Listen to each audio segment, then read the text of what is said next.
Bonjour mes amis, je suis vraiment heureux d'être ici ce matin, en cette belle matinée d'hiver. Le soleil brille, nos cœurs sont heureux. J'étais assis là dans la pièce avec monsieur le révérend Biller pendant qu'il faisait des enregistrements du Saint-Esprit qui est descendu dans le bâtiment, des gens qui se réjouissaient, les enfants étaient heureux.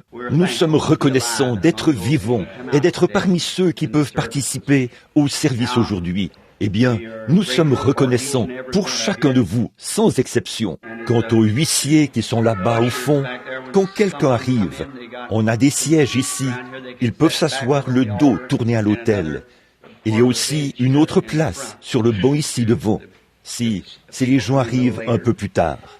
Bon, la semaine prochaine, nous commencerons la tournée annuelle, là, une autre tournée mondiale. Nous commencerons le 12 prochain, c'est-à-dire ce mercredi, à Chicago, à l'occasion de la campagne qui a lieu à l'église de Philadelphie. Ensuite, je pense qu'à partir de là, ce matin, à partir du 3 février, nous commencerons alors à Lubbock, au Texas, dans la salle Cotton Bowl, là-bas, à Lubbock, au Texas. Et de là, nous irons à Phoenix. Puis, nous irons au lieu d'exposition d'animaux d'élevage entre Los Angeles et Southgate, en Californie. Après ça, si le Seigneur le veut, nous voulons aller à Honolulu à partir de là. Alors, j'apprécie vraiment tous ceux qui prient. Si on pouvait chaque jour adresser au Seigneur une petite prière en faveur de ma santé, de ce côté-ci de l'éternité, vous ne saurez à peu près jamais à quel point je compte sur vos prières quand je suis en déplacement. J'étais reconnaissant d'entendre frère Tommy ce matin alors qu'il donnait son témoignage où il disait que Dieu a les bras ouverts et qu'il est toujours prêt à vous accueillir. Peu importe ce que vous avez fait, il a toujours les bras ouverts pour accueillir chaque âme repentante qui vient à lui. Peu importe ce que vous avez fait ou combien grand est votre péché, il est toujours prêt à pardonner. Que Dieu te bénisse, mon jeune frère. Bon, je prenais note des résultats de la réunion de dimanche dernier au sujet des gens pour qui on avait prié. Nous avons de petits entretiens privés pour que les gens... Je vous le dis, voyez-vous mes amis, la raison pour laquelle nous n'avons pas de service de guérison ici, vous comprenez, nous n'avons pas assez de place pour nous occuper des gens. C'est pour ça, on n'annonce jamais de service de guérison ici au tabernacle, bien que nous prions pour les malades chaque fois que je suis ici.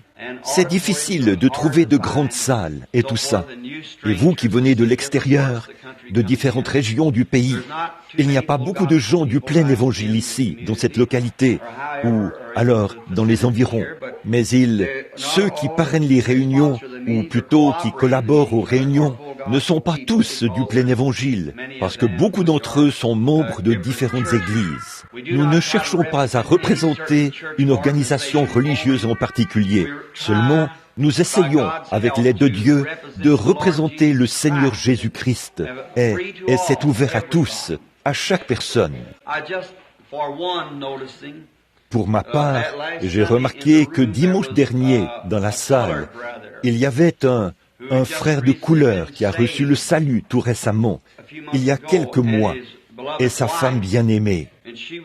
Elle était infirme, elle se déplaçait à l'aide des béquilles. Et il avait une terrible hernie.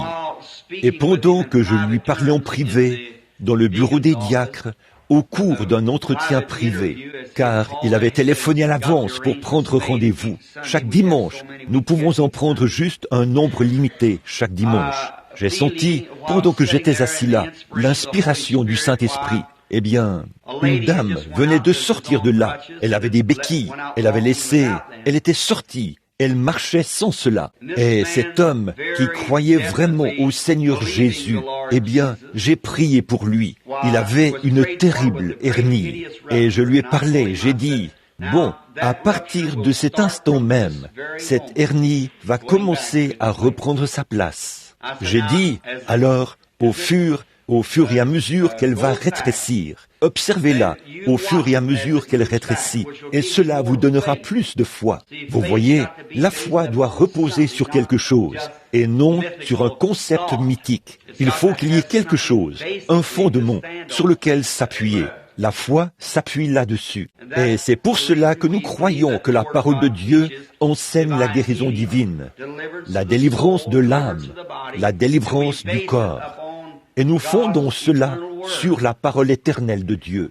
Et j'ai dit aux frères, bon, pour que vous sachiez que je vous ai dit la vérité, car je l'ai vu devant moi dans une vision, j'ai dit, quand vous rentrerez chez vous, prenez une ficelle et enroulez-la autour de cette hernie et mesurez-la. Puis, coupez cette ficelle et n'y touchez plus jusqu'à dimanche prochain. Et avant de venir, prenez cela, prenez une autre ficelle et enroulez-la autour de cela. Et apportez-moi les 2 ficelles pour qu'on voie l'ampleur du rétrécissement. Il a dit, je le ferai. Eh bien, voici la ficelle. Elle est plus courte de près de 4 cm, comme ça. Voici le monsieur qui est assis ici. C'est juste pour que vous voyez ce qui s'est passé. Là, il s'est passé quelque chose. De toute ma vie, je n'ai jamais vu une seule fois où Dieu a dit quoi que ce soit, ou l'a montré dans une vision, ou par révélation, et que cela n'est pas arrivé exactement comme Dieu l'a dit. Voyez, exactement. Sa femme, dimanche dernier, marchait en s'appuyant sur une béquille, ou un bâton, une canne, et je l'ai vue aujourd'hui. Elle, dans la pièce, elle avait de la peine à marcher. Je lui ai dit que le Seigneur allait la guérir. Elle avait un membre qui était raide. Et je l'ai vue marcher. Elle avait mis sa canne sur son épaule dans la pièce. Et la voici aujourd'hui. Voilà une autre dame, une des personnes qui viennent de... Qui c'était? Elle allait vraiment mal. Elle souffrait de tant de maux dimanche dernier, en plus d'être infirme. Et elle habite quelque part là-bas, près de Georgetown. N'est-ce pas, madame? Ou quelque part par là, Georgetown, Indiana. Elle a dit, mais frère Branham, je suis vieille. J'ai dit, mais Abraham l'était aussi. Il était beaucoup plus vieux que vous quand il lui était demandé de croire quelque chose qui était impossible. Elle l'a accepté et la voilà. Et voici l'autre dame, assise juste derrière la dame dont je parlais, juste ici, derrière son mari. La dame de couleur qui est assise juste ici. Et l'autre dame qui est là derrière. Comme preuve, on a les ficelles. Comme preuve, il n'y a plus de béquilles. Jésus-Christ vit et règne. C'est la preuve suprême qu'il est ressuscité des morts et qu'il est avec nous aujourd'hui. Combien nous le remercions du fond du cœur de ce qu'il est toujours vivant. Il n'est pas mort. Il est ressuscité des morts et vit aujourd'hui parmi les mortels. Toujours bien disposé et capable de faire infiniment au-delà de tout ce que nous pourrions faire ou penser. Nous lui rendons gloire de tout notre cœur pour sa fidèle bonté envers nous. Maintenant, voyez s'il y a-t-il d'autres bons là-bas? Très bien, ils en ont d'autres. Nous pourrions simplement les apporter ici et les placer sur l'estrade, si vous voulez. Maintenant, pour la leçon d'école du dimanche, c'est à moi qu'il incombe d'enseigner un peu les leçons d'école du dimanche. Et si Dieu le veut, nous allons essayer de terminer un sujet que nous avons commencé il y a quelques jours, ici à l'église, il y a quelques dimanches. Et maintenant, frère Junior, peut-être qu'on va porter, je me demande si ce ne serait pas mieux de vous asseoir ici, sur l'estrade, pour permettre à quelques-unes des dames, vous pouvez peut-être les placer ici derrière, et ce serait mieux que si on les plaçait là devant. Et dès que la classe de l'école du dimanche sera terminée dans cette salle, il y aura davantage de places, d'autres places se libéreront. Maintenant, si quelqu'un qui est de cette église-ci, c'est peut-être un peu embarrassant ou autre pour des nouveaux venus de monter ici, mais si quelqu'un qui est de cette église voulait venir occuper ces places, ça libérera probablement la place pour d'autres personnes qui viendront par la suite. Bon, aujourd'hui, nous étudions la parole bénie de Dieu. Si vous vous souvenez, le dernier message, c'était dans l'épître aux Hébreux. C'est merveilleux d'étudier la parole de Dieu. Elle nous donne la vie éternelle. Jésus a dit, sondez les Écritures, parce que vous pensez avoir en elles la vie éternelle. Ce sont elles qui rendent témoignage de moi. Comme c'est agréable de savoir qu'il nous a bénis, du fait qu'il nous a donné la parole vivante. Dieu est dans sa parole. Maintenant, prenez tous dans vos Bibles Hébreux chapitre 7. Et nous allons essayer de ne pas prendre trop de temps ce matin, mais juste exalter un peu Christ par la parole, pour pouvoir vous faire voir ce qu'il est et pourquoi nous sommes ici aujourd'hui, pourquoi le christianisme est ce qu'il est, en apportant la parole. Et la foi vient de ce qu'on entend. Ce qu'on entend vient de la parole de Dieu, la parole.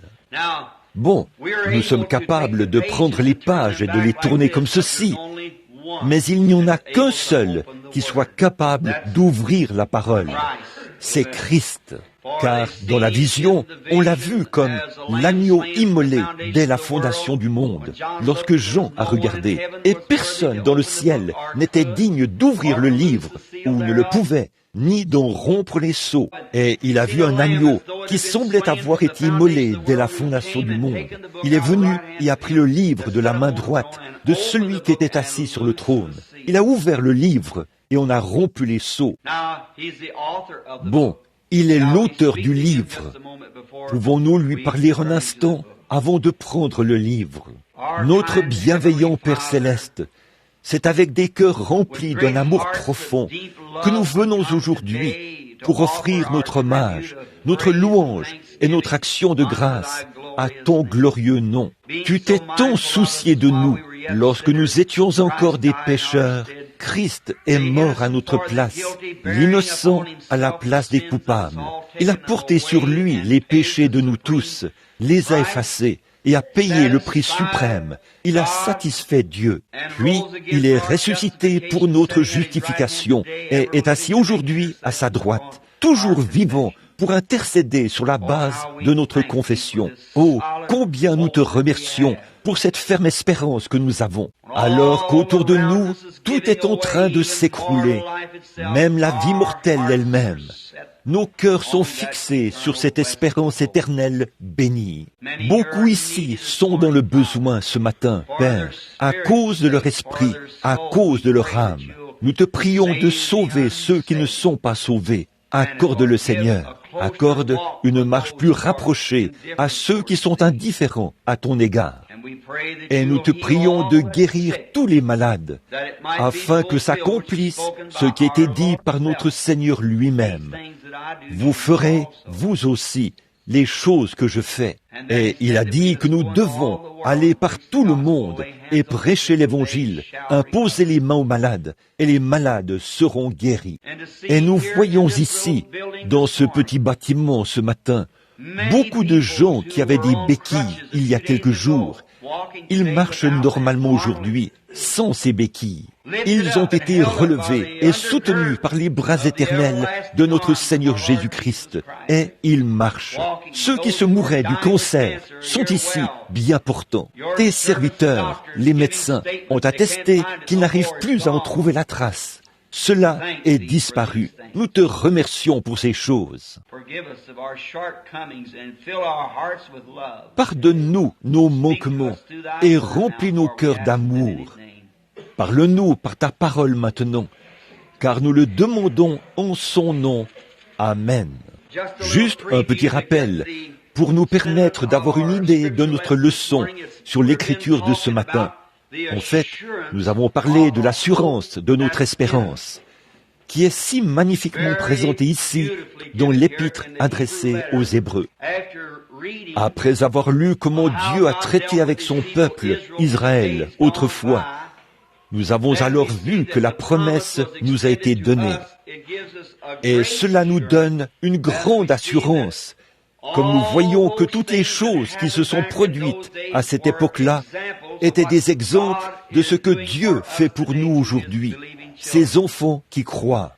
Et maintenant, juste un petit rappel de la leçon de dimanche dernier, du chapitre 6 d'Hébreux. Nous commencerons vers le verset 12 ou le verset 13 ici. Lorsque Dieu fit la promesse à Abraham, ne pouvant jurer par un plus grand que lui, il jura par lui-même. Je suis sûr que l'auditoire se souvient que nous avons étudié cela pour voir ce que Dieu avait fait, qu'il avait promis à Abraham qu'il lui donnerait cette alliance et qu'il la faisait avec lui et sa postérité pour toujours. Et Dieu a juré par serment. Et quiconque jure par serment, jure par un plus grand que lui. Comme Dieu n'avait personne qui soit plus grand que lui, par qui il pouvait jurer, il a donc juré par lui-même qu'il garderait cette alliance faite avec Abraham. Alors, quel fondement solide pour vous, les saints du Seigneur. Si nous abordons ce sujet aujourd'hui en toute lucidité, calmement, sans jamais nous emballer. La foi ne s'emballe jamais. La foi ne se précipite jamais. La foi sait de quoi elle parle. On n'a jamais vu notre maître s'emballer pour quoi que ce soit. Lorsqu'il s'est tenu là, près de la tombe d'un homme mort, il était tout aussi calme que lorsqu'il s'est assis sur la montagne et qu'il a promené le regard sur Jérusalem. Alors qu'il était là, sur l'agitation, sur un bateau dans une mer agitée, par des flots tumultueux, il se reposait si totalement sur Dieu qu'il n'y a même pas prêté attention, pas assez pour se réveiller. La foi est toujours imperturbable. Maintenant, nous voyons ici que la raison pour laquelle nous pouvons être imperturbables, c'est que la promesse a été faite à notre père Abraham et à ses enfants. Et Dieu, qui a donné la promesse, a juré par un serment qu'il la confirmerait et la tiendrait. Et c'est ce qu'il a fait. Et nous voyons que les enfants d'Abraham ne sont pas des Juifs qui en ont les dehors, c'est-à-dire ceux qui étaient de la tribu de la lignée d'Abraham. Mais par Abraham est venu Isaac, par Isaac est venu Christ. Par Christ, le monde a été béni, car il est dit à Abraham et à sa postérité, c'est-à-dire à Christ. Et c'est par ce canal que toutes les tribus de la terre devaient entrer dans cette alliance. Et l'alliance avait été donnée à Abraham sans condition. Ce n'était pas « Abraham, si tu fais quelque chose, je ferai ceci. » Mais je l'ai déjà fait. Voyez, ce n'est pas ce que nous faisons, c'est ce que lui, il a fait pour nous. Il n'y a rien que nous puissions faire pour mériter quoi que ce soit. Qui de nous pourrait, nous qui sommes injustes, un jour faire quoi que ce soit pour mériter quelque chose devant le grand Dieu Jéhovah et sa grande sainteté suprême? Voyez, nous, la seule chose que nous puissions faire, c'est d'accepter et d'être reconnaissants pour ce qu'il a déjà fait pour nous. Oh, c'est tellement simple, pas vrai? Et je suis sûr que souvent le point de vue des gens, c'est qu'ils essaient de faire de la guérison divine et tout, quelque chose à quoi on arrive par de grands efforts, quelque chose de très éloigné. Si seulement je pouvais y arriver. Pouvez-vous imaginer Jésus qui dit « Maintenant, je vais examiner ma foi pour voir si j'ai assez de foi pour faire cela, voir si je vais devoir jeûner un moment, pour voir si j'aurai assez de foi pour faire cela. » Il n'était pas du tout conscient de la foi qu'il avait. Il prononçait la chose, tout simplement, et il savait qu'il en serait ainsi. Tout comme vous êtes venu de chez vous aujourd'hui. Vous voulez probablement rentrer chez vous. Vous avez dit à votre femme ou à vos proches, « Je serai de retour peu après-midi. » Comment le savez-vous? Vous ne cherchez pas à réfléchir, « Ai-je assez de foi pour rentrer chez moi? Ai-je assez de foi pour conduire ma voiture ?» Inconsciemment, vous tournez la clé pour démarrer, vous partez en voiture et vous rentrez chez vous. Voilà, voyez, c'est la foi inconsciente qui agit. En Christ, c'est pareil. Inconsciemment, simplement nous disons, c'est sa parole. Voilà, c'est réglé, ça s'arrête là. Et nous poursuivons notre route. C'est comme ça qu'on se rétablit. Maintenant, Dieu a juré par lui-même, rien de plus grand que lui. Nous allons nous dépêcher pour aller de l'avant, car notre sujet d'aujourd'hui c'est Melchisédek. Melchisédek, le grand prince et roi. Alors, le verset 14 dit, et dit, certainement, je te bénirai et je multiplierai ta postérité. En effet, il devait être multiplié dans toutes les nations, et l'évangile par Christ. Or, cela n'était pas possible sous la dispensation de la loi, parce que ça ne s'étendait pas jusque-là. Ce n'était destiné qu'aux circoncis, c'est-à-dire aux Juifs. Mais dans le domaine du Saint-Esprit, il a circoncis chaque cœur. Voyez-vous, toutes les nations. Il allait multiplier Abraham dans toutes les nations. Et c'est ainsi qu'Abraham, ayant persévéré, obtint l'effet de la promesse. Combien nous avons insisté là-dessus, disant qu'Abraham, ayant persévéré, c'est voir quoi? Le Dieu invisible comme s'il était visible, qu'il se tenait là, devant lui. Et après avoir persévéré, après avoir supporté le dur combat, il a hérité de la promesse. Maintenant, n'est-ce pas étrange? Il semble que Dieu aurait simplement pu intervenir et lui donner la promesse sur le champ et accomplir l'œuvre sur le champ. Il aurait bien pu le faire. Anne, une fois, elle était là dans le temple et elle priait. Élie est venu et il pensait qu'elle était ivre.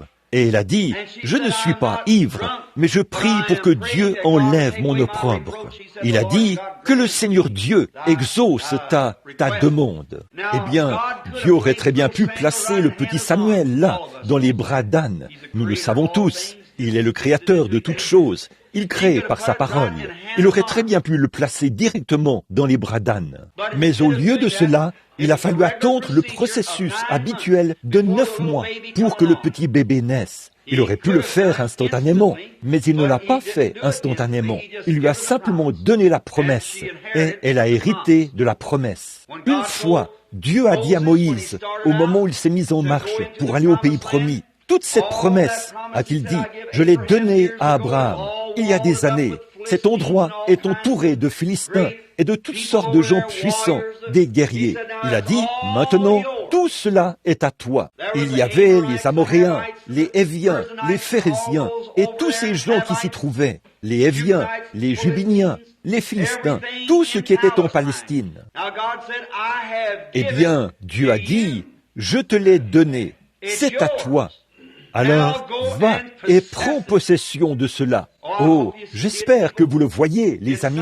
C'est quelque chose que je veux vous faire comprendre, afin que votre foi soit placée là où elle doit être. D'après ce que j'ai vu, beaucoup de gens ils ont la foi, si seulement ils savaient comment la mettre en action. Quand Benjamin Franklin a découvert l'électricité pour la première fois, il a dit « Je l'ai !» Mais il ne savait pas ce qu'il avait.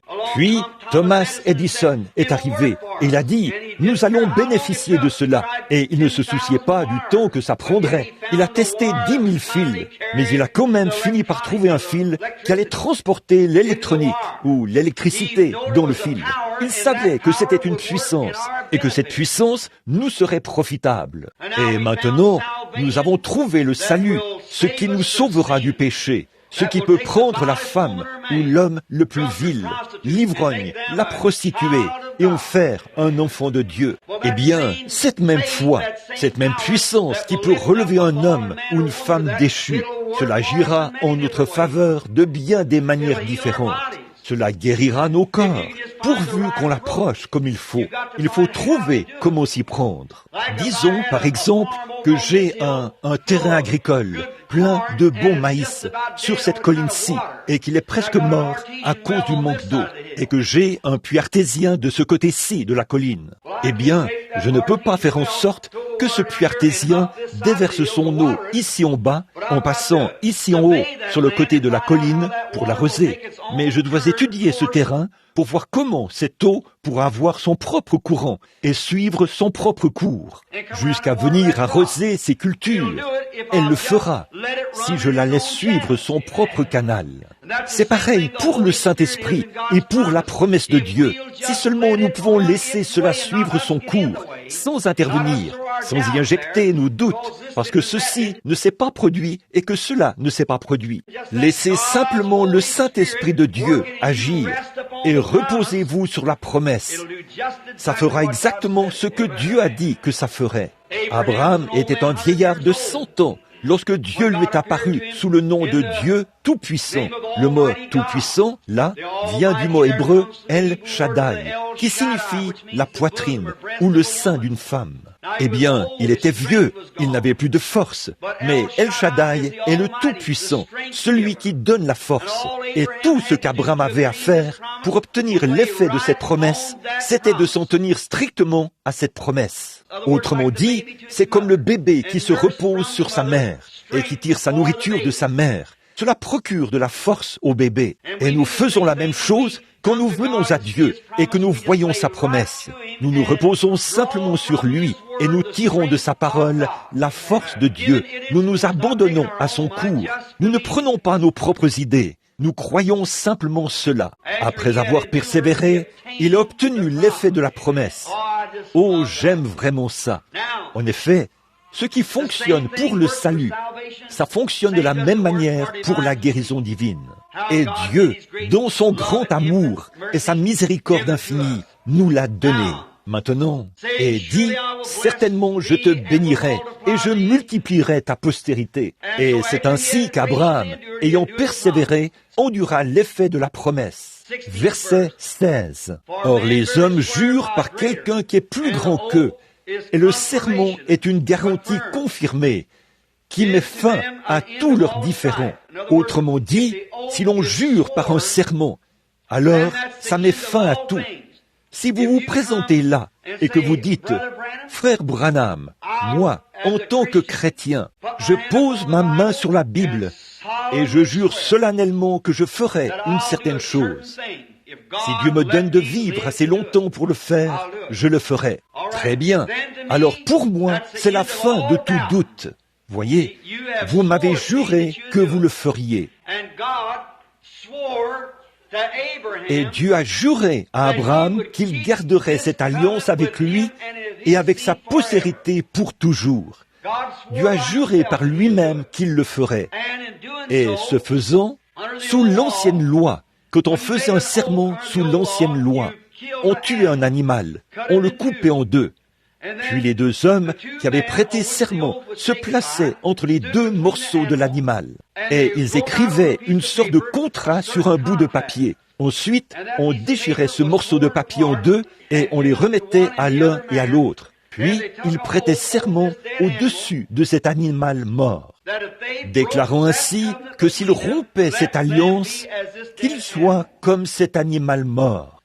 Alors, comme Dieu ne pouvait jurer par qui que ce soit d'autre, il a juré par lui-même. Et il a prêté serment au-dessus du corps du Seigneur Jésus-Christ, alors qu'il le voyait d'avance dans une ombre. Quant à l'alliance, quand il a amené Christ au calvaire, il a déchiré son corps et l'a séparé de son âme. Puis, il a élevé son corps pour le faire asseoir à sa droite et a renvoyé le Saint-Esprit pour qu'il soit dans le chrétien, afin de faire ici, dans l'Église, la même chose qu'il faisait en Christ quand il était ici sur la terre. Ce faisant, il a prouvé qu'il nous ressuscitera dans les derniers jours pour que nous nous asseyions avec lui et que nous soyons avec lui dans son royaume. Et de voir aujourd'hui le même Saint-Esprit qui était sur Jésus-Christ œuvrer dans l'Église et confirmer tout ce que Dieu a dit. Quelle merveilleuse espérance cela fait naître en nous de penser que nous sommes ses enfants et que nous sommes bénis par sa présence. Et il est ici avec nous maintenant, comme preuve infaillible qu'il est le Seigneur Dieu qui a fait la promesse à Abraham. Maintenant, écoutez le verset 17. C'est pourquoi Dieu, voulant montrer avec plus d'évidence aux héritiers de la promesse l'immutabilité de sa résolution, intervint par un serment, afin que, par les choses immuables, c'est impossible que Dieu monte, nous trouvions un puissant encouragement, nous dont le seul refuge a été de saisir l'espérance qui nous était proposée. Quelle merveilleuse promesse! Deux choses immuables. Dieu ne peut pas mentir et être Dieu. Donc, si Dieu a fait une promesse ici, dans sa Bible, nous croyons que la Bible est la parole infaillible de Dieu. Et si Dieu a fait une promesse dans cette Bible, nous avons cet encouragement. Nous savons qu'il est impossible que Dieu monte. Par conséquent, quand nous voyons qu'il l'a promis dans la Bible, nous le croyons, âme, corps et esprit. Il est impossible qu'il monte. Donc, s'il y a une faille, elle est en nous et non en Dieu. En effet, Dieu est tenu d'exécuter sa parole, car il a juré par sa parole. Oh là là, je suis sûr que quand on voit les choses sous cet angle-là, elles commencent à se dessiner autrement et elles prennent une autre tournure. Elles ne sont plus comme avant. La guérison du corps, ça ne devient pas une fiction, ça devient une réalité. Le baptême du Saint-Esprit, ça ne devient pas une substance forgée sous le coup de l'émotion, ça devient une réalité. La présence en nous du Seigneur Jésus-Christ pour changer notre vie. Il y a quelques soirs, lors d'une réunion de prière, un homme m'a dit, le Saint-Esprit n'a pas été donné, c'était juste aux 10 ou aux 12. Le jour de la Pentecôte. J'ai dit, eh bien, dans ce cas, qu'en est-il des 120 qui étaient là, présents, et qui l'ont reçu? Qu'en est-il de la maison de Corneille, un peu plus tard, où les gens des nations l'ont reçu? 33 ans plus tard, quand Paul a demandé aux baptistes s'ils avaient reçu le Saint-Esprit après avoir cru. Puis, il leur a imposé les mains et ils ont reçu le Saint-Esprit. Lorsqu'il mettait l'église de Corinthe en ordre, il a aussi établi dans l'église des apôtres, des prophètes, des docteurs, des évangélistes, les dons de guérison et tous ces dons merveilleux, des années et des années après la Pentecôte. Alors, aujourd'hui, c'est pour chaque croyant. Allez par tout le monde et prêchez l'évangile à toute la création. Jusqu'où? Par tout le monde. À combien de personnes? Tous les peuples. Celui qui croira et qui sera baptisé sera sauvé. Celui qui ne croira pas sera condamné. Et voici les miracles qui accompagneront ceux qui auront cru. En mon nom, ils chasseront les démons, ils guériront les malades, et ainsi de suite. Voilà, c'est ça. C'est la promesse de Dieu. Il a juré qu'il le ferait. Peu importe combien de gens s'élèvent pour essayer de contrefaire ou d'imiter cela. Combien de choses s'élèvent pour essayer de contredire ou d'anéantir cela. Il continuera encore et encore, pour toujours, car Dieu a juré par lui-même qu'il la tiendrait. Si je néglige de prêcher cela et que je me relâche, Dieu suscitera quelqu'un pour prendre ma place et aller de l'avant avec cela. Si vous manquez d'y croire, quelqu'un prendra votre place et croira cela à votre place. Car Dieu a juré qu'il le ferait. Oh, quelle consolation cela nous donne! Et le plus beau de l'histoire, mon ami chrétien, c'est de savoir que maintenant, nous en avons la preuve. Ici, nous en avons la bénédiction, nous en avons la puissance, nous en avons les miracles, nous en avons les signes, nous en avons la photo. Nous l'avons sous toutes les formes que Dieu a promises, même plus que ce qu'il a promis de nous donner. Et c'est infaillible, c'est la vérité. La vérité, non pas la vérité d'un homme, non pas la vérité d'un docteur ou d'un philosophe, mais c'est la vérité du Dieu Tout-Puissant. Et quelle espérance cela nous donne! Ce n'est pas étonnant que nous puissions chanter « Mon espoir n'est fondé sur rien d'autre que sur le sang de Jésus et sur sa justice. Quand tout ce qui environne mon âme s'effondre, il est toute mon espérance et mon soutien, car Christ est le roc où nous nous tenons. Tout le reste est sable mouvant. Que ce soit la popularité, que ce soit notre Église, que ce soit nos amis, nos collaborateurs, qui que ce soit notre médecin, que ce soit notre prêtre, que ce soit notre prédicateur, tout le reste est sable mouvant. Nul autre que Christ. Et tous les hommes qui ont fait quelque chose de leur vie dans ce grand champ de bataille ont été des hommes et des femmes qui se sont tenus seuls et qui ont agi selon leurs convictions. Quand bien même tout a échoué et s'est effondré autour d'eux, ils ont quand même tenu bon. Abraham Lincoln, autrefois, était convaincu qu'il avait raison. Il s'est tenu seul et a agi selon ses convictions, mais il a prouvé cela et a scellé son témoignage de son propre sang. Jésus-Christ s'est tenu seul en son jour, un exemple que tout homme qui, sur la base de ses convictions par rapport à la vérité éternelle de Dieu, prendra position et s'y tiendra, se tiendra seul, mais pas seul, avec Dieu, le compagnon invisible qui nous accompagne tout au long du voyage de la vie, à travers les ombres, dans les vallées des ombres de la mort, jusque dans l'éternité. Il nous accompagnera toujours et il sera Dieu. Alors, sur quoi nos espoirs sont-ils fondés ce matin? Parce que Dieu a juré à Abraham qu'il l'accomplirait. Il a juré non seulement à Abraham, mais à chacune de ses postérités. Qui est la postérité? C'est vous qui avez reçu l'invitation de venir au Seigneur Jésus-Christ, la postérité d'Abraham. Bien sûr, il y a des gens qui ne sont pas appelés, mais à chacun de vous qui êtes ici ce matin et qui avez reçu l'appel. Pourquoi êtes-vous ici à l'église ce matin? Quelque chose vous a dit de venir. Vous savez que ce n'était pas l'ennemi pour essayer de vous pousser à mal agir. Essayez de vous pousser à mal agir par le fait de venir à l'église. Vous ne pourriez pas le faire. Quand vous venez à l'église, vous agissez bien. Et Jésus a dit, d'après ses propres paroles, « Nul ne peut venir à moi si mon Père ne l'attire. Et tous ceux qui viendront, je leur donnerai la vie éternelle. Et je les ressusciterai au dernier jour. » Réfléchissez à cela. Chaque personne qui vient sur l'invitation du Seigneur Jésus-Christ a reçu la promesse de la vie éternelle et de la résurrection dans les derniers jours, par le Dieu Jéhovah qui a juré par serment qu'il le ferait et qui a envoyé son Fils et a confirmé la parole. Et il a juré qu'il le ferait. Il l'a donné en type à Abraham. Il l'a accompli en Jésus-Christ. Il l'a ressuscité. En vivant, il m'a aimé. En mourant, il m'a sauvé. Enseveli, il a emporté mes péchés au loin. En ressuscitant, il a justifié gratuitement pour toujours. Un jour, il reviendra. Ô jour glorieux!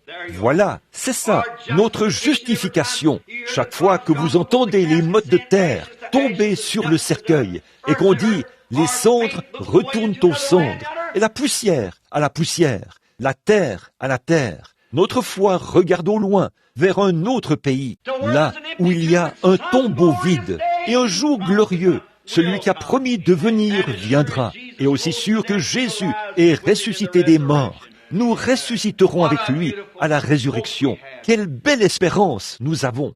Maintenant, continuons rapidement. Notre temps va s'écouler sans qu'on s'en rende compte. Maintenant, je crois que c'est le verset 19. Cette espérance, nous la possédons comme une ancre de l'âme, sûre et solide, à pénétrer au-delà de ce qui est dans le voile. L'ancre de notre âme qui a pénétré dans le voile, au-delà du voile, et qui s'est ancrée.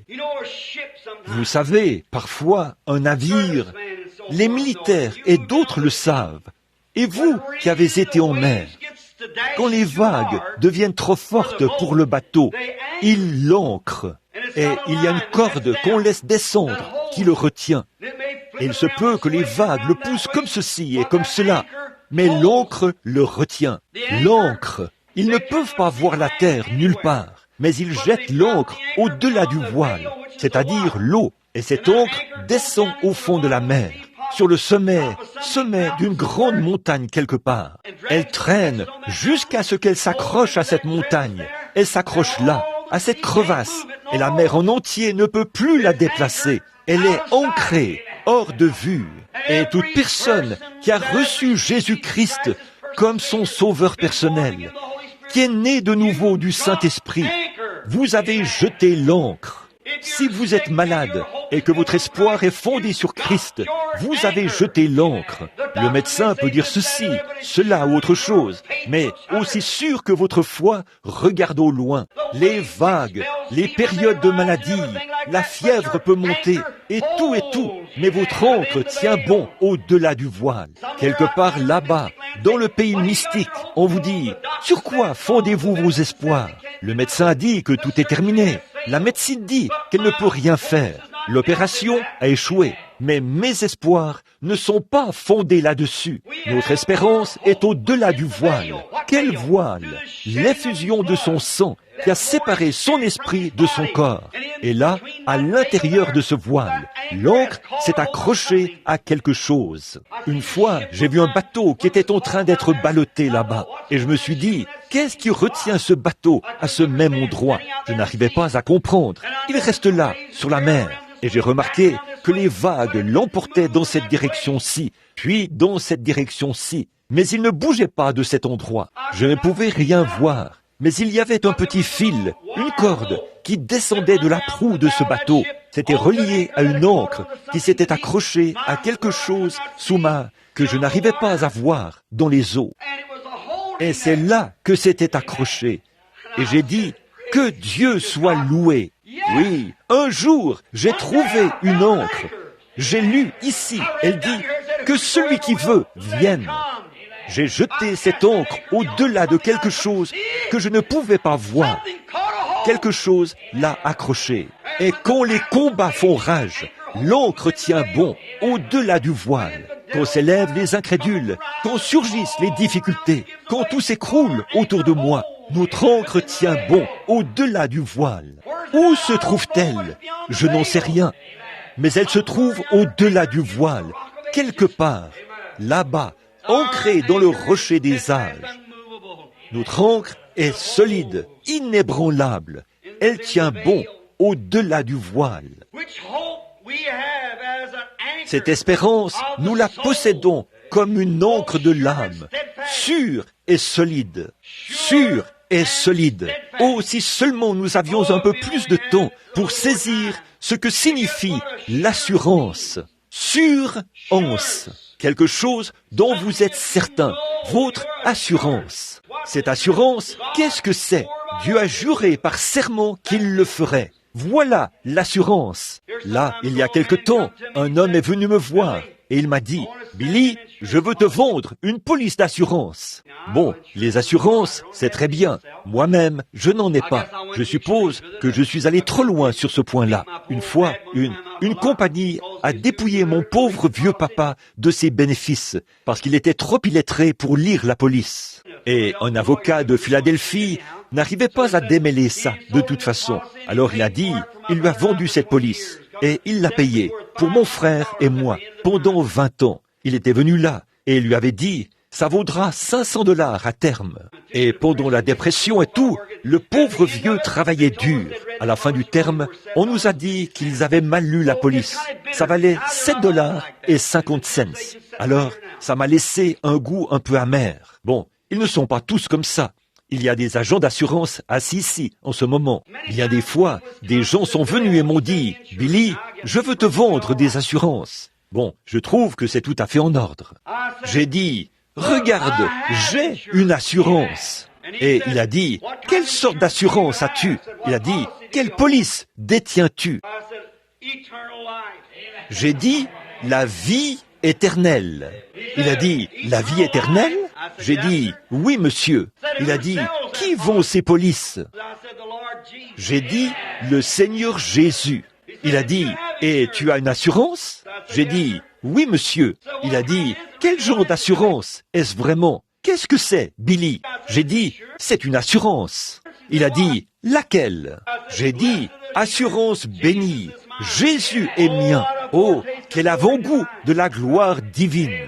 Il a passé son bras autour de mes épaules. C'était un ami d'enfance. Nous étions juste là, de l'autre côté de la rue. Il a dit, « Billy, ce n'est pas ça qui va t'installer au cimetière. » J'ai dit, « Je sais, mais cela m'en fera sortir. Je ne me fais pas de soucis pour y entrer, mais cela m'en fera sortir. » C'est vrai, je pouvais penser à ma police d'assurance quand j'étais malade, mais ça ne m'a servi à rien. Mais quant à mon assurance en Jésus, j'avais une ancre solide. L'assurance que Dieu avait juré par lui-même qu'il tiendrait chaque parole qu'il a promise. Quand Mayo a dit, il n'y a aucun espoir pour toi, aucun espoir que je vive, je souffrais de régurgitation, ce qui allait finir par me tuer. Mais mon ancre a tenu bon au-delà du voile. Eh bien, qu'est-ce que vous voyez? Je ne sais pas ce que je vois. Il y a quelque chose que je sais. Voilà ce qu'il en est. Vous le savez. Ce n'est pas par les œuvres, c'est par la foi. Nous le croyons. Quel genre d'assurance Abraham avait-il reçu du médecin, de l'association médicale d'Uri ou d'ailleurs? Lui qui avait 100 ans et Sarah 90 ans, ils allaient avoir un bébé. Mais son oncle a tenu au-delà du voile, car Dieu lui avait donné la promesse et il s'est reposé là-dessus. Et il appelait les choses qui n'étaient pas comme si elles étaient, parce qu'il savait que Dieu était capable. Voilà, c'est ça. Dieu était capable d'accomplir ce qu'il avait promis. Il a créé le monde, il m'a créé, il a tout créé, il vous a créé, il a tout créé, tout par sa parole. Et sa parole fera exactement ce qu'elle dit qu'elle fera. Maintenant, oh, combien, quelle espérance! Cette espérance que nous avons, l'assurance de l'espérance, au-delà du voile. Il va falloir que nous nous dépêchions maintenant, parce que nous allons avoir une longue ligne de prière. Remarquez, là où, oh là là, très bien, tout le monde, regardez maintenant, le verset 20, regardez ceci. Là où Jésus est entré pour nous comme précurseur. Le précurseur de quoi? Le précurseur de notre salut, au plan physique et spirituel. Car il était blessé pour nos péchés, brisé pour notre iniquité. Le châtiment qui nous donne la paix est tombé sur lui. Et c'est par ses meurtrissures que nous avons été guéris. Le précurseur de notre salut est déjà entré. Jésus, l'assurance est déjà entrée, ayant été fait souverain sacrificateur pour toujours selon l'ordre de Melchisédek. Maintenant, nous en arrivons là où nous voulons prendre ce sujet très rapidement et l'aborder. Toutes ces grandes promesses, nous les ramenons à une seule chose, c'est Jésus, notre précurseur, qui était la postérité d'Abraham, nous a appelés par le Saint-Esprit à cette espérance bénie que nous avons maintenant, une ancre de l'âme, solide et sûre, ancrée au-delà du voile. Ce Jésus qui était fait précurseur selon l'ordre de Melchisédek. Maintenant, ce grand homme, Melchisédek, c'est de lui que nous voulons parler pendant les quelques prochaines minutes. Je vais me dépêcher pendant les 10 ou 15 prochaines minutes. Ensuite, nous aurons la ligne de prière. Faites grandir votre foi maintenant. Ne laissez pas le diable vous ravir quoi que ce soit. Vous êtes ici ce matin, dans ce petit bâtiment où le Dieu Tout-Puissant va entrer, dans cette humble demeure. Vous dites, ça ne paye pas de mine. Mais il est venu dans une crèche. Il viendra dans n'importe quel cœur humble qui s'ouvrira et dira, oui, Seigneur Jésus, je crois cela. Je ne comprends peut-être même pas cela, mais je le crois quand même. Cette espérance bénie que nous avons, Christ, le précurseur, est déjà venu. Savez-vous ce qu'est un précurseur? C'est quelque chose qui précède ou qui prend les devants. Christ, qui était le précurseur de notre salut, est venu sur la terre pour servir d'exemple à l'Église, car l'Église devait terminer ses œuvres ou continuer ses œuvres après qu'il avait achevé son sacrifice sur le calvaire. Vous le voyez? Remarquez. Et là, il est né dans l'humilité, dans une crèche. On s'est moqué de lui, comme il en serait de vous ou de n'importe qui d'autre qui le sert. Mais pendant qu'il était sur la terre, lui qui ne faisait pas exception de personne, il aimait tout le monde, il guérissait tout le monde, il bénissait tout le monde, il faisait du bien partout où il allait, il a donné sa vie en sacrifice, il est mort et a été enseveli, il est ressuscité, est monté en tant que notre précurseur, et l'Esprit même qui était sur lui est revenu pour être avec l'Église, afin de la conduire et de la guider. Il a dit, encore un peu de temps, et le monde ne me verra plus. Mais vous me verrez, car c'est un pronom personnel. Je serai avec vous et même en vous jusqu'à la fin du monde. Donc, dirigeant nos pensées vers son grand sacrifice suprême, en tant que précurseur de notre espérance bénie que nous avons maintenant au-delà du voile. Alors, nous croyons cela par la foi. Notre ancre va là-bas, dans la parole de Dieu, et ses pointes s'accrochent au-delà du voile. Et une ligne de prière, ici, nous retient fermement attachés à la promesse. Nous ne vacillons pas, ne sommes pas ballottés par tout vent de doctrine, mais nous sommes fermes, inébranlables, progressant toujours dans la grâce du Seigneur. Car, comme vous le savez, votre travail pour le Seigneur n'est pas vain. Quelle espérance! Maintenant, ce Melchisédek, dont il est question ici, juste, Paul parlait là aux Hébreux de l'Ancien Testament, présentant un type.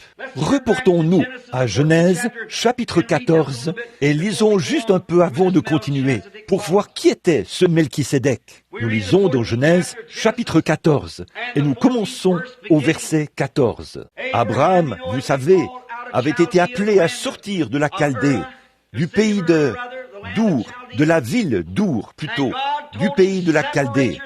Et Dieu lui a dit, sépare-toi de ton peuple, mets-toi à l'écart. Permettez-moi d'insister là-dessus. Oh, si nous avions plus de temps à y consacrer aujourd'hui, notre temps est tellement limité. Sépare-toi de ton peuple, mets-toi à l'écart, et je te bénirai. Voyez?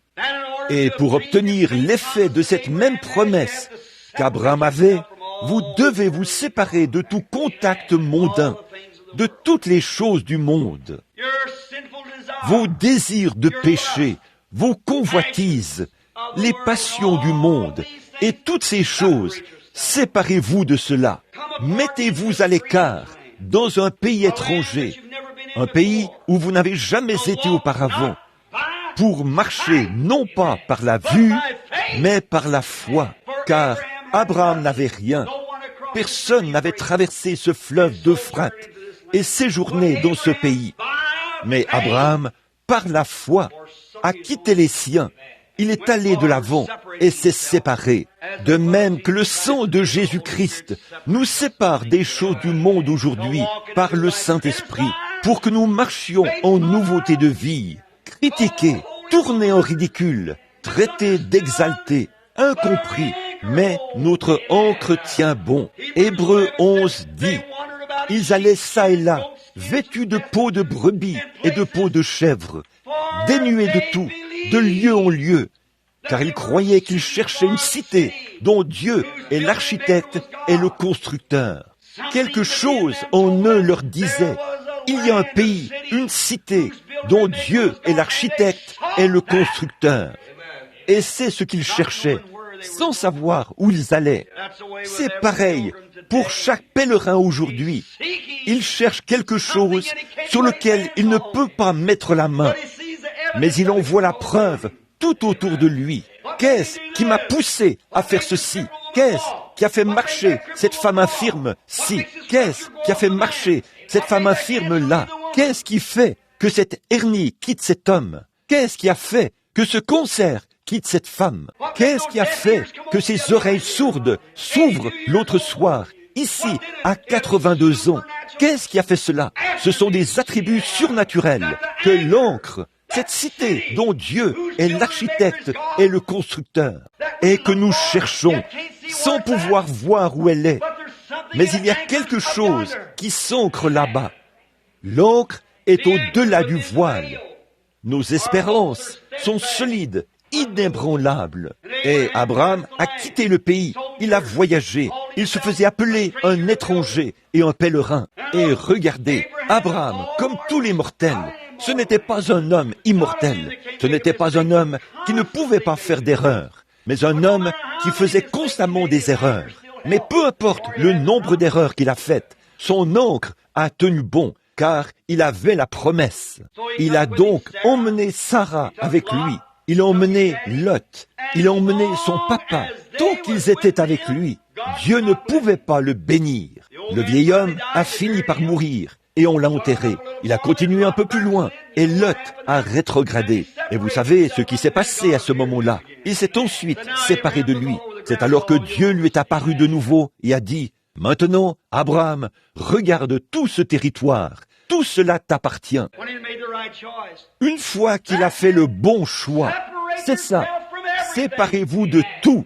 Je dois dire ceci. Écoutez, j'espère que cela trouvera son lieu de repos, parce que je n'y avais jamais pensé, la préméditation.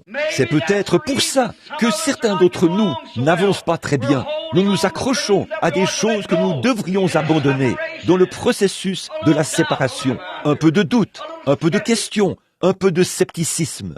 Je me demande si c'est vrai. Ceci est-il possible? Cela est-il possible? Comment cela est-il possible? Lâchez prise ce matin. Hébreux 12:1 dit, « Rejetons tout fardeau et le péché qui nous enveloppe si facilement. » Le péché, qu'est-ce que c'est? L'incrédulité qui nous enveloppe si facilement. Et courons avec persévérance dans la carrière qui nous est ouverte, ayant les regards sur Christ, le chef et le consommateur de notre foi. Remarquez Abraham ici. Par la suite, Lot a eu des ennuis. Il est allé à Sodome et à Gomorrhe. Vous connaissez l'histoire. Nous devrons nous dépêcher, faire vite. Nous n'y arrivons pas. Le verset 14. Et avant longtemps, tous les rois des nations sont descendus là-bas. Ils sont allés dans Sodome et ont déclaré la guerre. Ils ont pris Lot, le neveu d'Abraham, et l'ont emmené avec eux, la femme de Lot, les enfants et tous les autres. Puis, ils ont quitté le pays. Et l'un des rois de Sodome, quand il s'est mis à fuir, il s'est retrouvé dans les puits de bitume, là-bas, et il est tombé mort. C'est avec le bitume qu'il fabriquait les briques et le ciment dont ils se servaient pour construire leur ville. C'est juste un petit résumé de l'histoire. Vous pourrez lire cela quand vous rentrerez chez vous. Mais comme notre temps est limité, nous devrons nous dépêcher. Le verset 14. Dès qu'Abraham eut appris que son frère avait été fait prisonnier. Frère, j'aime ça, son frère. Et regardez ce que Lot lui avait fait. Mais il y avait quand même une sorte de lien qui les unissait, même si le frère était rétrograde. Comme ce jeune homme l'a dit tout à l'heure, le jeune ministre qui est ici, qu'il avait rétrogradé et qu'il était parti.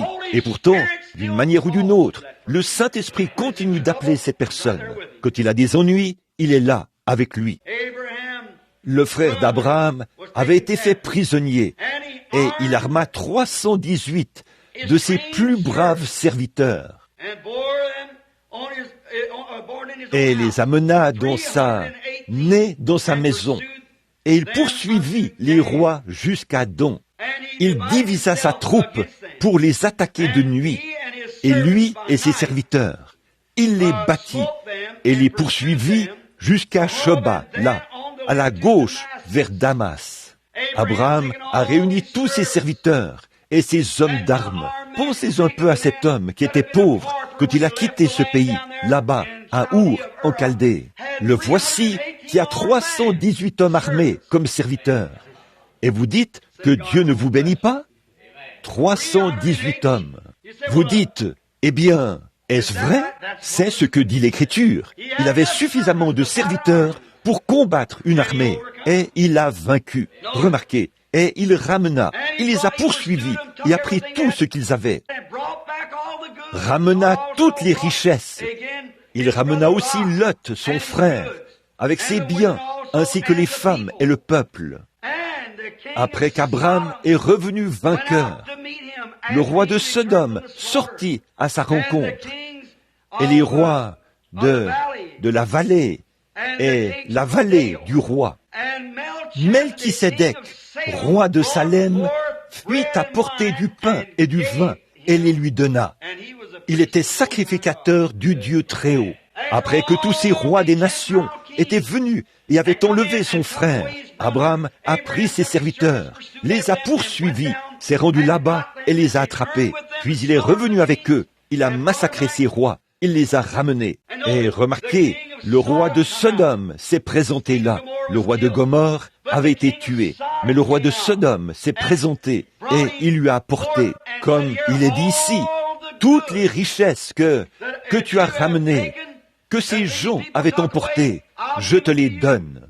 Plus loin dans ce chapitre, nous voyons qu'Abraham a dit, je ne prendrai pas même un fil, ni un cordon de soulier, afin que tu ne dises pas que tu as enrichi Abraham. Mais voici la pensée à laquelle nous voulons arriver. Melchisédek, roi de Salem, fit apporter du pain et du vin. Il était sacrificateur du Dieu Très-Haut. Il bénit Abraham et dit, « Béni soit Abraham par le Dieu Très-Haut, maître des cieux et de la terre. » Il bénit Abraham et il « Béni soit le Dieu Très-Haut qui a livré tes ennemis entre tes mains. » Et Abraham lui donna la dîme de tout. J'aime ça. Remarquez maintenant, après qu'Abraham, voici le tableau spirituel. Abraham, son frère, qui s'était égaré. C'est un tableau de la vraie Église, ou du vrai croyant Dieu, qui est béni de Dieu, et qui a la promesse de Dieu, qui a l'alliance de Dieu, et qui a la foi dans l'alliance. Maintenant, réfléchissez. Si vous comptez ici, une dizaine ou une quinzaine de rois étaient de cette campagne, et combien de serviteurs avait-il? Probablement. Mais Abraham n'a compté que ceux qui étaient de lui, les fidèles, nés dans sa propre maison. Oh là là! Le fidèle, né dans sa propre maison, c'étaient ses serviteurs, ceux qu'il avait circoncis et qui étaient inclus dans la même promesse que lui. Et il est allé à la recherche de son frère rétrograde. Il les a poursuivis avec une petite poignée d'hommes, 318 hommes. Il a poursuivi les rois, les a vaincus, les a saisis et les a tués. Puis il a ramené tout ce qui était perdu. Une image parfaite de Christ. Et quant à l'Église, le Saint-Esprit conduit le fidèle, qui est né dans la même maison du Saint-Esprit où Christ est né. Il est à la recherche du rebelle et du rétrograde. Il détruit tout mal qui les a vaincus. Amen. Il vainc le péché et rejette tous les fardeaux.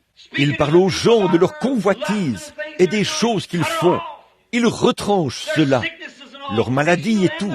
Il leur prêche l'évangile et les ramène à la pleine communion avec Dieu. Remarquez, quand il est revenu, Melchisédek l'a rencontré. Qui était ce Melchisédek? Et remarquez la toute première chose, là. Melchisédek ne lui a pas offert d'argent. Melchisédek lui a seulement offert du pain et du vin. Melchisédek était un sacrificateur du Très-Haut, le roi de Jérusalem.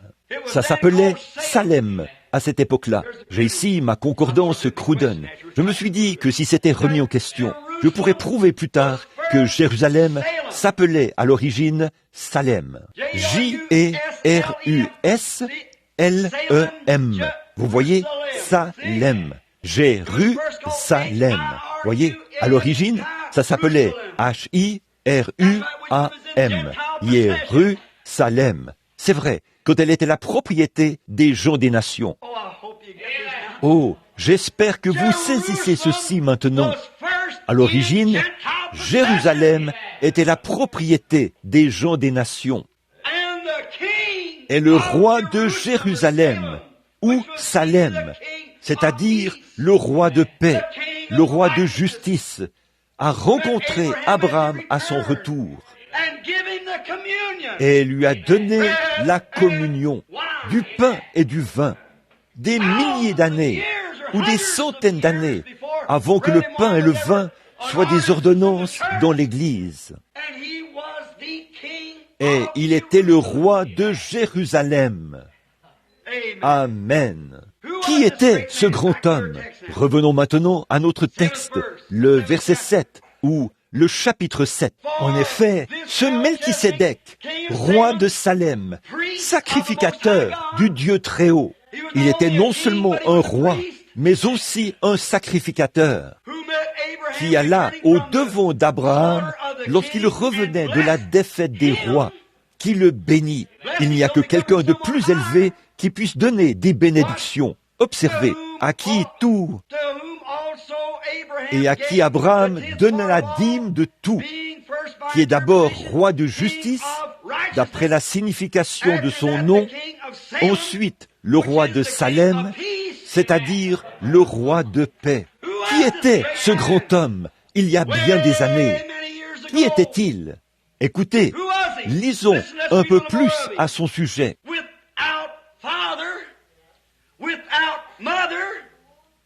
Qui est sans père, sans mère, sans commencement de jour ou sans fin de vie. S'il n'avait pas de père, s'il n'avait pas de mère, s'il n'a eu ni commencement de jour, ni fin de vie, Melchisédek existe toujours. Pas vrai? Fait à l'ordre de son père ni mère, mais qui était rendu semblable au Fils de Dieu. Ce Melchisédek demeure sacrificateur à perpétuité. Il ne peut pas, il n'a pas eu de commencement, il n'a pas de fin, il n'avait pas de père, il n'avait pas de mère.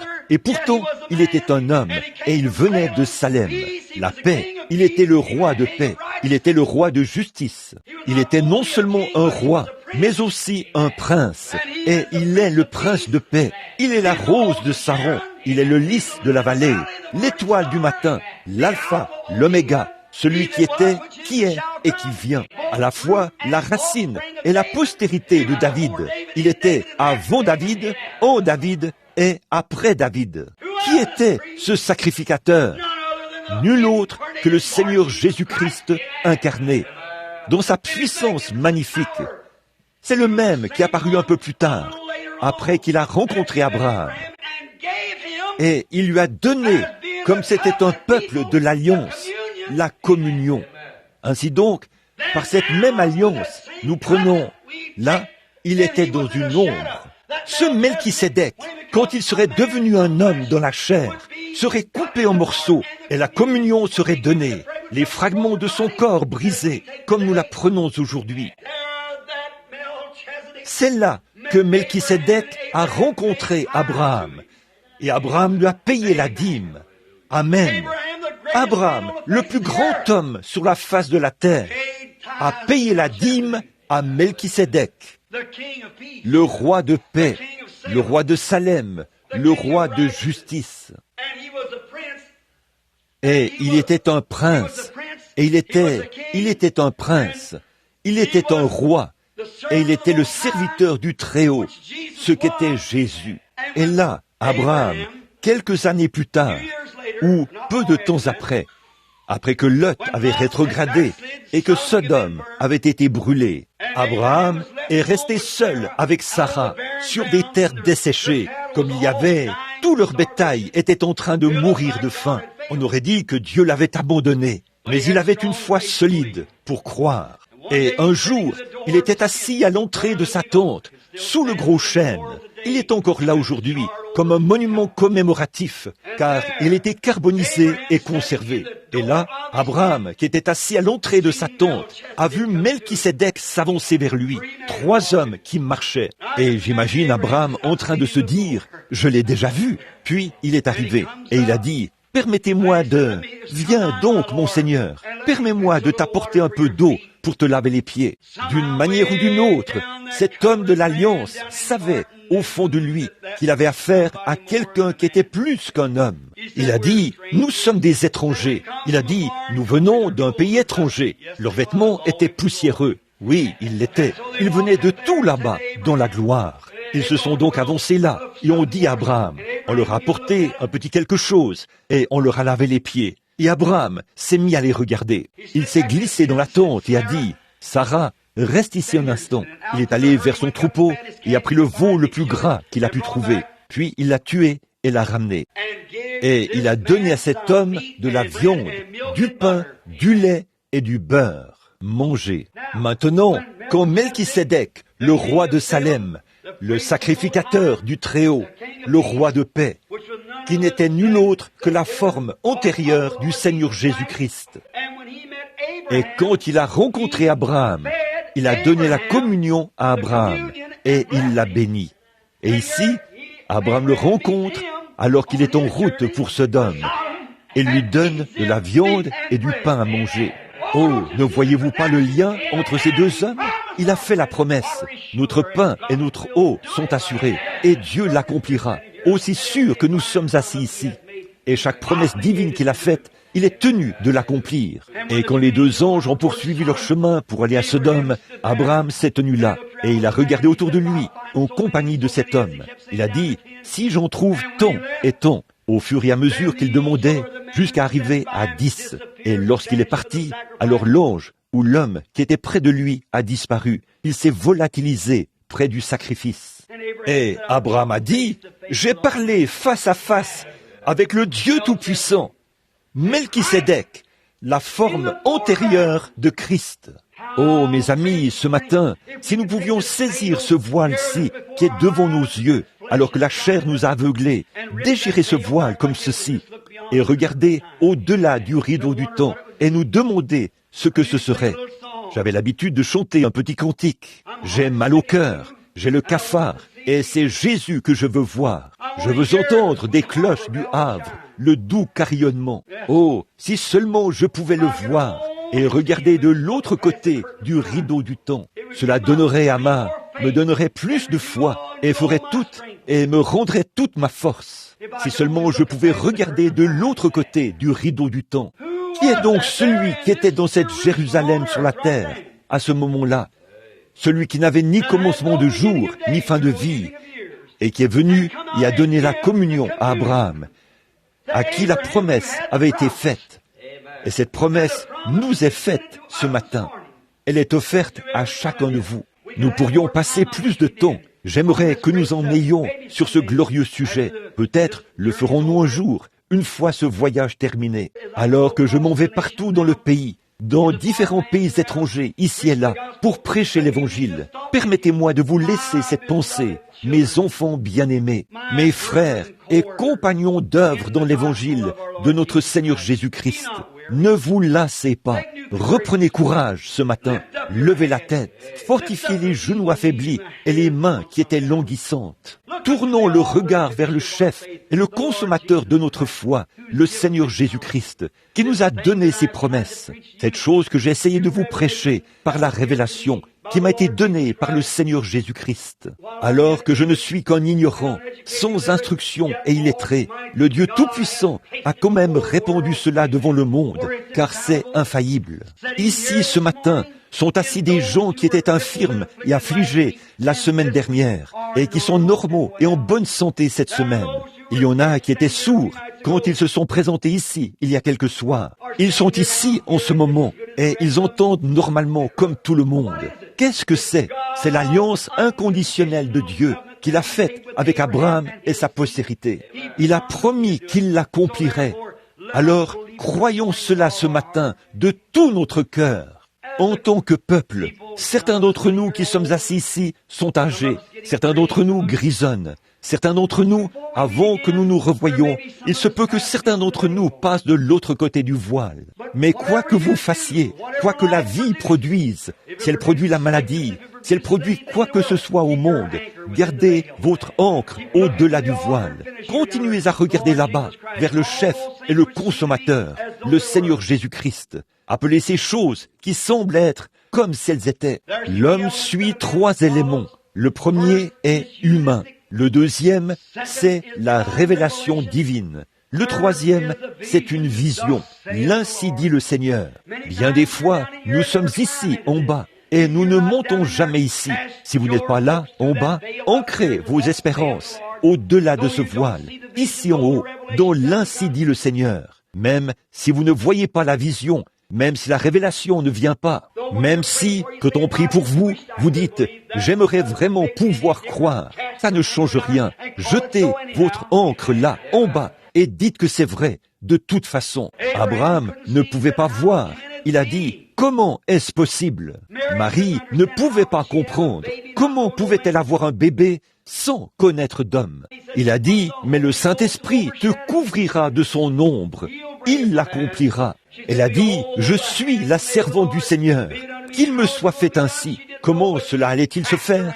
Elle n'en savait rien, mais elle a jeté son ancre au-delà du voile et elle s'est mise à témoigner qu'elle allait avoir un bébé avant de sentir cette vie ou quoi que ce soit d'autre. Elle appelait les choses qui n'étaient pas comme si elles étaient. Abraham, quand il avait 75 ans, Dieu lui a donné la promesse. Et à Sarah, qui était âgée de 65 ans, la promesse a été donnée, et 25 ans se sont écoulés avant que cela s'accomplisse. Mais Abraham ne douta point par incrédulité au sujet de la promesse de Dieu, mais il fut fortifié par la foi, donnant gloire à Dieu. Il appelait ses symptômes et les choses qui étaient comme s'ils n'étaient pas. Son témoignage reposait seulement sur le fait que ce que Dieu avait dit était vrai, parce qu'il avait la promesse. Que Dieu soit miséricordieux. Oh là là! Votre foi est-elle ferme ce matin? Quand les vents des ennuis soufflent, que les nuits sont sombres, que les vents soufflent et les éclairs brillent, votre ancre tient-elle bon? Ne fondez vos espoirs ce matin sur rien de moins que le sang de Jésus et sa justice. Je sais que c'est difficile, ça semble difficile, mais faites-le une fois. Prenez Dieu au mot et voyez combien c'est une espérance bénie de marcher simplement par la foi. Dans ce grand combat de la foi, comme j'ai essayé de le livrer, j'ai rencontré de terribles obstacles. J'ai connu des routes périlleuses. Ça se voit sur moi, oui, mais ça a été la chose la plus bénie. Je ne l'échangerai pour rien au monde. Et voici mes plus grandes victoires. Mes plus grandes joies, c'est quand je fais face à quelque chose. Je n'arrive pas à voir au-delà de cela, autour de cela, ou en dessous de cela. Je continue simplement à marcher vers cela, en croyant ceci, que Dieu pourvoira d'un moyen quand j'y arriverai. Je ne suis jamais arrivé jusqu'à cette année, jusqu'ici, tout ce chemin que j'ai parcouru, je l'ai fait en lui faisant confiance. Il ne m'a jamais déçu. La grâce à mon cœur a appris la crainte. Et la grâce a dissipé mes craintes. Avec quelle joie cette grâce est apparue à l'heure où pour la première fois j'ai cru. Que de dangers, de labeurs et de pièges. J'ai déjà traversé. La grâce m'a mené en sûreté jusqu'à présent. Et la grâce me mènera à la maison.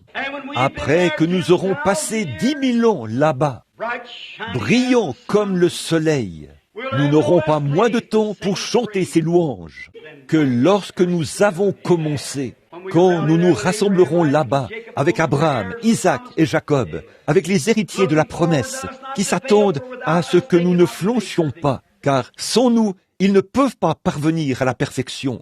Oh, combien ils comptent sur nous ce matin. Ne flanchons pas. Restez bien ancrés en Christ.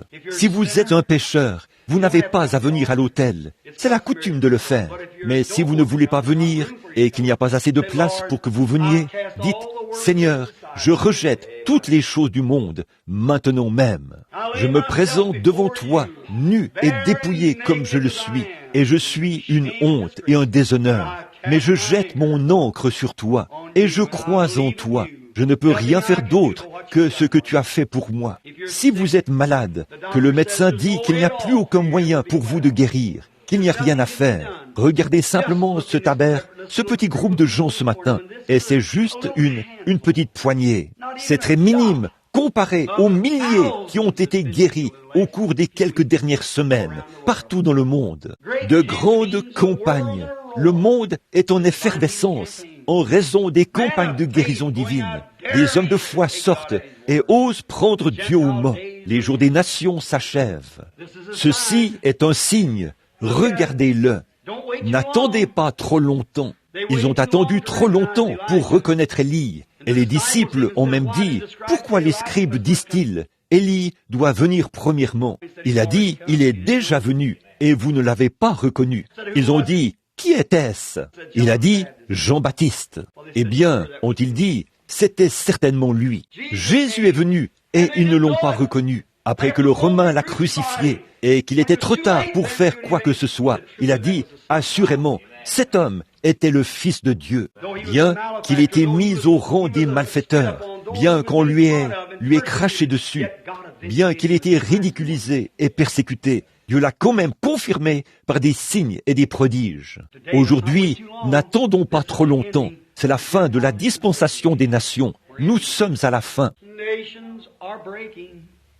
Israel's awakening, the signs that the Bible foretold, the Gentile days numbered, with horrors encumbered, return, O disperse to your own. The day of redemption is near, man's hearts are failing for fear. Be filled with the Spirit, your lamps trimmed and clear. Look up, your redemption is near. Our Father, we thank Notre thee Père, this morning nous te for this remercions blessed ce matin hope. pour cette espérance bénie. Oh, un jour glorieux, quand tu te tiendras à nouveau sur la terre, on dira, n'est-il pas écrit dans les cantiques, ta rédemption est proche? Quand tu étais ici la première fois, tu as dit, David, n'a-t-il pas écrit ces choses dans les cantiques? Et quand nous pensons à ce cantique, il y aura une rencontre dans les airs, car tous les prophètes et les rachetés, et le petit David, et Moïse, et tous les patriarches seront présents là-bas. Alors nous dirons, n'était-il pas écrit dans le cantique que nous verrions ceci, et les rachetés de tous les âges se réjouiront ensemble. Père, pardonne tout rebelle ce matin, homme ou femme, garçon ou fille, puisse ceci être un nouveau jour dans leur vie, le moment où, par la foi, ils acceptent le Seigneur Jésus comme leur sauveur personnel et sont scellés dans le royaume de Dieu par le Saint-Esprit. Prends ces quelques paroles prononcées à la hâte, Père, et fais-les pénétrer dans le cœur des gens selon le besoin de chacun. Dans quelques instants, les gens vont s'avancer ici pour être guéris. Seigneur, il y en aura qui sont aveugles, affligés, infirmes, malades, et qui ont diverses maladies.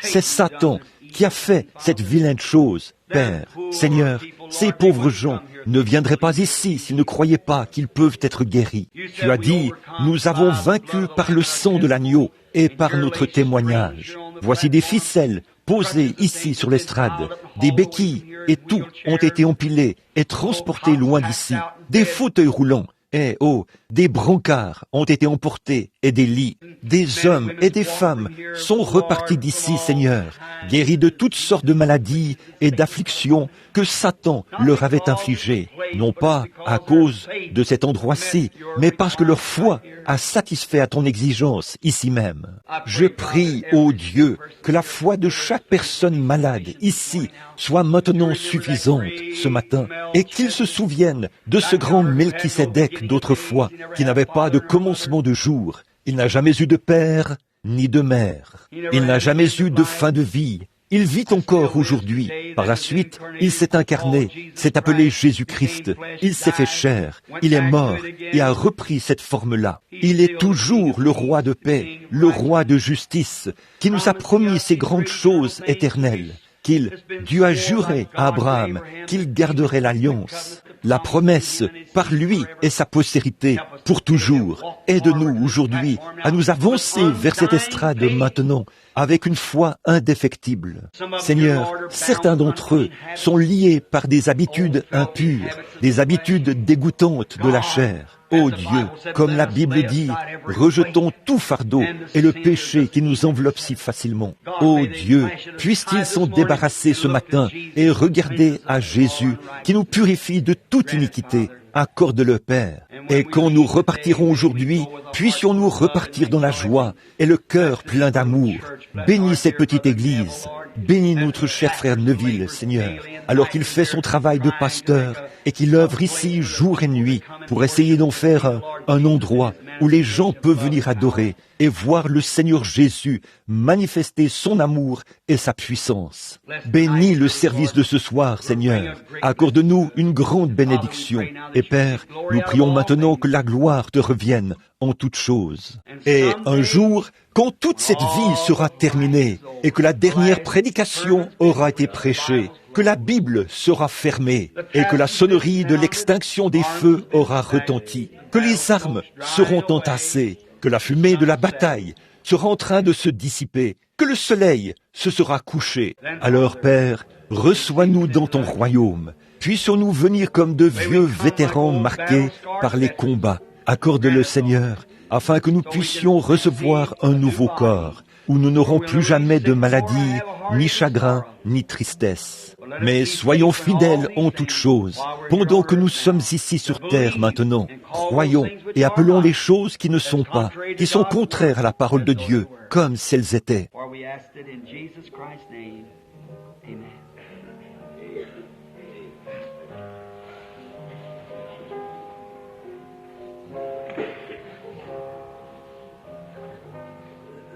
Car nous le demandons au nom de Jésus-Christ.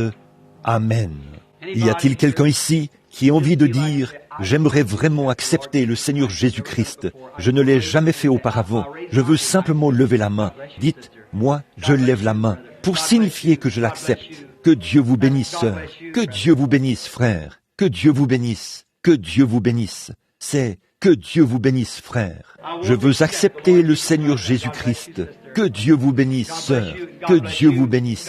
Et que Dieu vous bénisse. Que Dieu vous bénisse. C'est ça. Pensez-vous qu'il n'entend pas ça? Il connaît votre cœur. C'est lui qui vous a dit de le faire. Que quelqu'un d'autre dise, je veux croire maintenant. Je dis maintenant, Seigneur, je veux t'accepter maintenant même. Je veux que mon ancre soit solidement attachée là, à l'intérieur du voile, de sorte qu'elle ne bouge jamais. Je t'accepte comme mon sauveur. Quelqu'un d'autre voudrait-il lever la main? Que Dieu vous bénisse.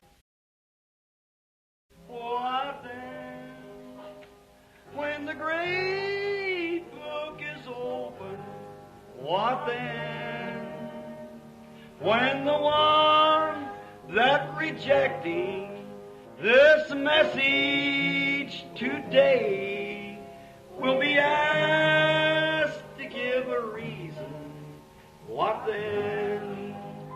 Que le Seigneur vous bénisse maintenant, alors que nous aurons, combien ici veulent qu'on prie pour eux, ceux qui sont malades? Levez la main, tous ceux qui sont malades partout dans le bâtiment.